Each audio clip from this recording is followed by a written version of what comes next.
you've been watching any of my videos in the last several years, if not pretty much the last year, you'll know I've built a lot of furniture in this shop, and in the last year I built a lot of fishing lures, just something that I wanted to try, and they worked out really well. But years ago, back in the mid to late 70s and early 80s, when I was 20, 22 years old or so, I make guitars. I am a graduate of the Maine School of Guitar Making in Camden, Maine, and did that when I was in college. And I made guitars through the rest of my college years, and a year or two after that, made them for about a 5-year period.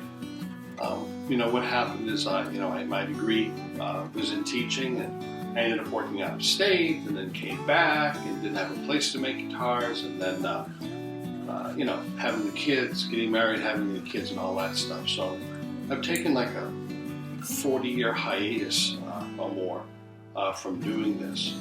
And this winter, during the pandemic, because I do know that it's going to go completely through the winter of finishing up 2020 and part of 2021 at least, looking for just something else to do. And I was thinking, I used to know how to make guitars, and in my mind I still do. So let's try it again. So I started looking online at materials, and where I used to get my materials was a place called Gurian Guitars. And that was in Hinsdale, New Hampshire. They later moved to Seattle after that plant burnt down. Gurian Guitars, they made some very good guitars, particularly classicals. Excuse me. So I used to go there and get all of my wood.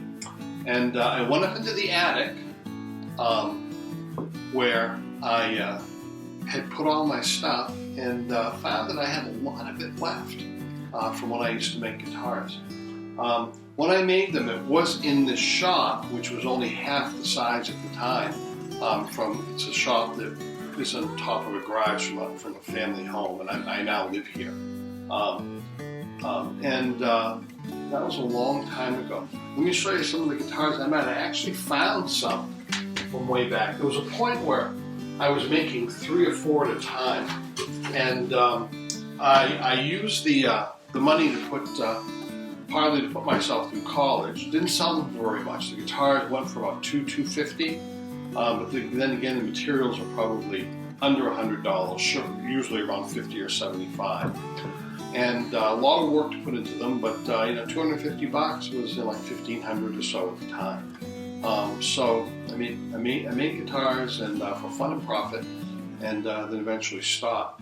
Up in the attic, I have some old guitars that at the end I never finished because things just took a turn, got a job, moved, and all that stuff. So they got put in storage, and they're really not good for anything anymore. Here's one that I had that had a herringbone pattern. It was mahogany. This is never finished. It's brought up to the not even the sanding point of the scraping. And as you can see, the top is turned color, and all of these tops are really a very high-grade Sitka spruce, which is what you could get at the time. And so this is just not worth finishing, I guess. It's been discolored. Here's another one along the same lines. This one doesn't have a back on it, so you can kind of see the bracing that I had done. It's a standard marking configuration bracing, but the end block is proud here. Nothing's been done on it, been scraped or anything. Here's another body that also doesn't have a back on it. And this is Brazilian rosewood, which of course you can't get today. It's an endangered species, and it's illegal. And it's illegal to ship or sell overseas, I guess. I mean, if you have some, you can sell it or work with it within the country. Not commercially, though. As Gibson Guitar Company will tell you, they got raided a few years ago. But here's one that Too bad, but I don't think I'll ever bother finishing off. I do have some necks that I had made, and I will see about possibly reclaiming these. Here's one that's nearly finished, carved out pretty much to its finished point. It's collected some gouges in it, so sanding those out would not be practical. Here's one that is partially carved, but it's in walnut, and as is this one. And I made a few guitars in walnut, but I didn't like the tone of them. Something about the walnut, even though it's dense, seemed to kind of absorb the sound. So I went to a certain point with walnut, and then I went back to mahogany. So these necks are just works in progress that will always be works in progress, but I'm going to work on it. As far as wood that I have that's still usable, I have, and this is amazing, I have 2 matched guitar back sets of Brazilian rosewood. Now I paid $35 for this set of back and sides. But today I see that they're so rare, so hard to get because they're illegal to import as being an endangered species now, that I see them going for like $500 more per set. I almost hate to use them since I'm no expert, but I will before I go and buy some more. So here's the other set that has no reworking to it done at all. That's why it's a different color. And there are in this package 2 sets of sides that go along with it, and they're matched. These are numbered. This one was when I bought it set 2 match, and this one has another set of numbers on it. So they're matched. I do have a back that I was going to use, actually glued up, and was ready for use. So that's another Brazilian rosewood back. And I have a glued up but not cut out mahogany for one that I probably will not use, because if I'm going to make a guitar, and I may only make one from now on in my life, I'll probably use Brazilian. As far as tops are concerned, I thought I'd have to buy some. I didn't realize I had some of these, but I have 2 book match sets of very high grade. It would be called 3 or 4 A grade, even though they were called A+ grades back then. Match set of Sitka spruce tops here. Dry, because they've been in storage for 40 years. There's a bridge blank. I found one bridge blank, so I'm going to have to get one of those. The kerf, which is used to line the inside edge of the guitar, for those who don't know it, so that you can glue the top to the sides. I think I have enough of these. I didn't remember that I had ordered these. I don't know if I had ever used it. I have a herringbone rosette. It's sandwiched between these pieces of wood to protect it. That's where it's shipped. I have a block of quarter-sawn mahogany, which I don't have enough of to make the end blocks on the guitar. So I may have to take a piece of that if I can't find it. I do have some spruce to make bracing. Just got to cut it up to the right size, carve it out, shape it. As far as fretboards, I have 3 fretboards. 2 of them are mahogany. This one I had already cut the slots in. You can see those. And tapered it slightly. This one is just raw. And I have a rosewood one, which I think I had gotten a request for a guitar one, and I had bought some rosewood fretboards, although I prefer to use that, of course. Harder wood, and I think better. Tuning pegs.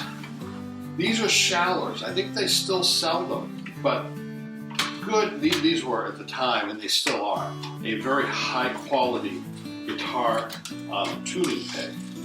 You can get all these different brands and some of those qualities, just like the gold standard at the time. And these Schallers, I remember at the time, cost me $35 to $39 a set. And I see now they're well over $100, $125 to $135. So you can see how long ago it was. I have some little packages of saddles and dots.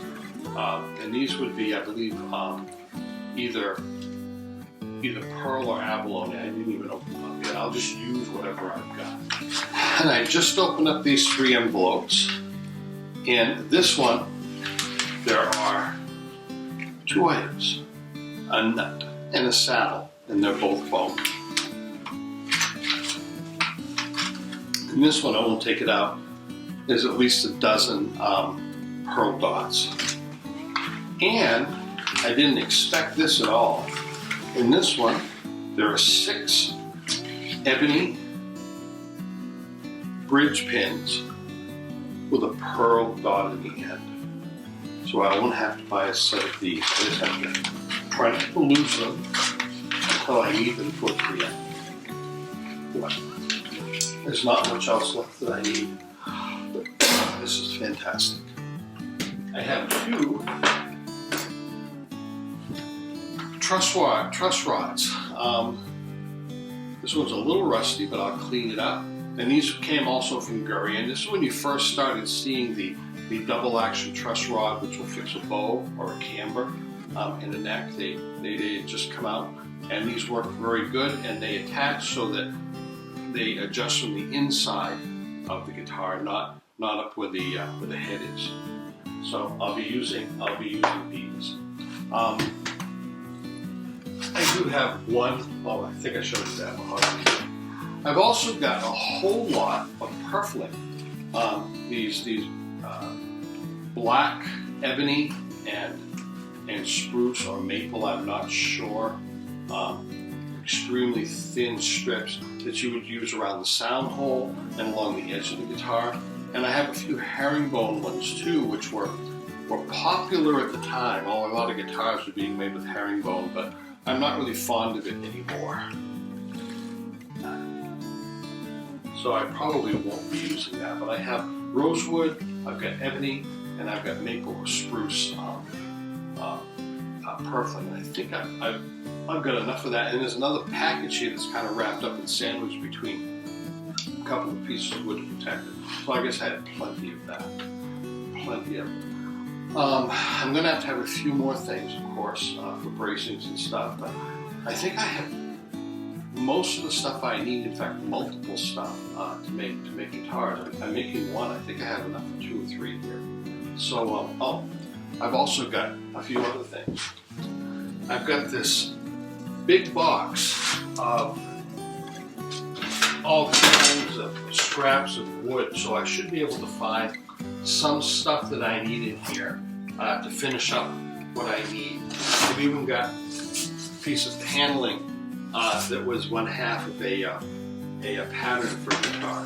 So in this box I have tons of scraps of pretty much stuff that I had just collected, the scraps of making the guitars.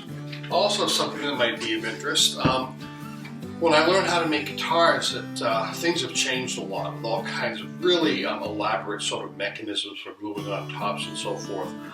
This can be done with a lot less effort. For example, here's a mold made out of plywood and some blocks of wood to hold the sides on and for gluing top and bottom on. That's a mold that I had used on one guitar. There were 3 of them in the attic. This is a batten board. You clamp it to your workbench here, and it hangs off the workbench, and then you can put the wood on, or the molds, or whatever, and just work on it all the way around. All the way around with clamps and so forth. I used to make one for each size guitar so it would follow the contour of the body pretty good, because I didn't always make a body the same size. We had dreadnoughts or smaller guitars or classicals, and they all had different shapes. I got 3 or 4 of these up in the attic. I should be able to find one to use, so I won't have to cut another piece of plywood. And let's see. This is my old original felted neck block, so that when you have a guitar neck that's sitting on a table, this just suspends it so that it isn't falling down. So when you're working guitar, fretting it and so forth, you can put the block under it, have something hard to hit on, and it supports the neck of the guitar. I dug this out of the attic too. This is my side bender. These are aluminum cylinders that were made by my brother, who worked at the Portsmouth Naval Shipyard, and he was a welder. And in his spare time there, he just sort of put these together for me. This is a large one for the guitar sides, and when you need to do a smaller circumference on a bed, there's a small one here. And a little holder on the end is where a propane torch goes, and it heats it up. And with a little bit of water on a sponge, and then bending this, it sort of steams it. And they actually bend pretty good. The mahogany better than the rosewood. One way of doing this too is like soaking the wood all night, like in a couple inches of water in a bathtub. But I find that you really don't have to do that.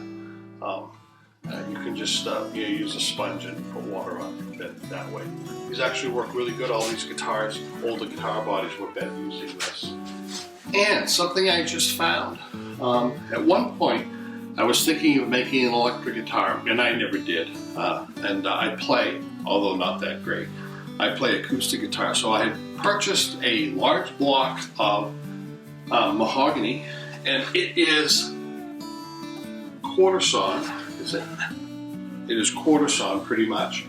So if I need some wood for end blocks and so forth, it's going to come out of this.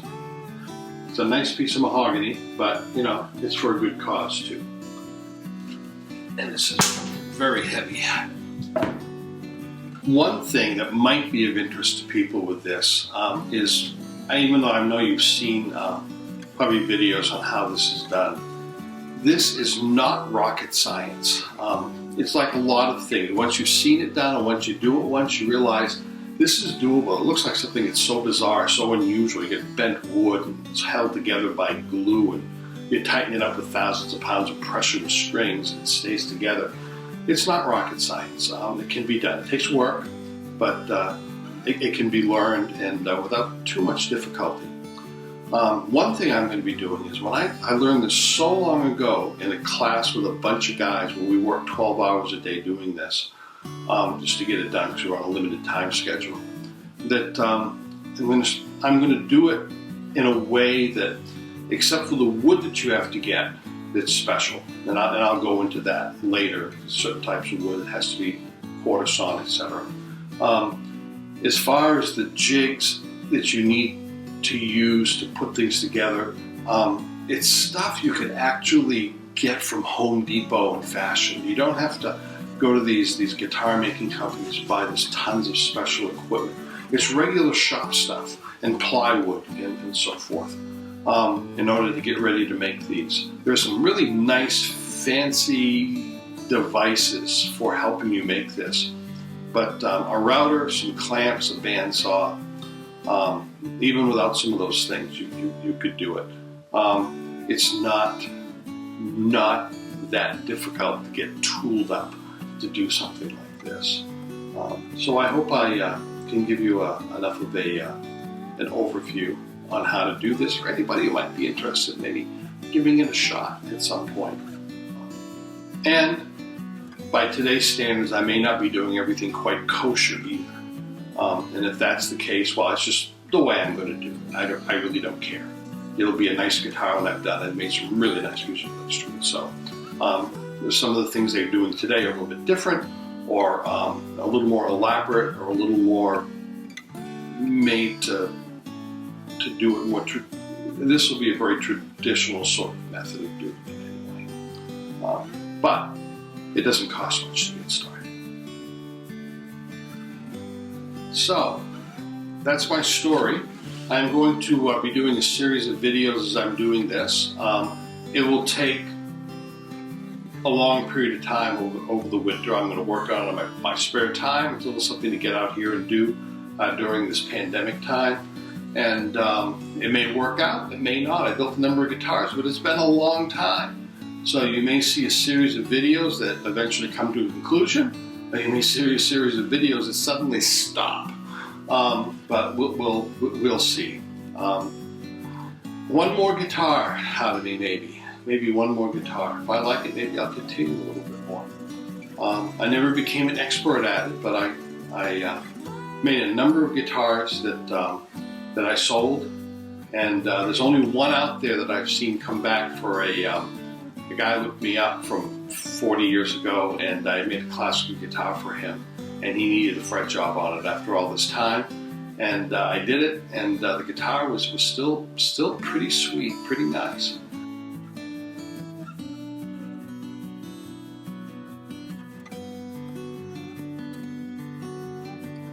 So, the next video that you see will be of me prepping to get this done sometime down the road. This is Craftsman on the Lake, trying to make one last push for one last musical instrument.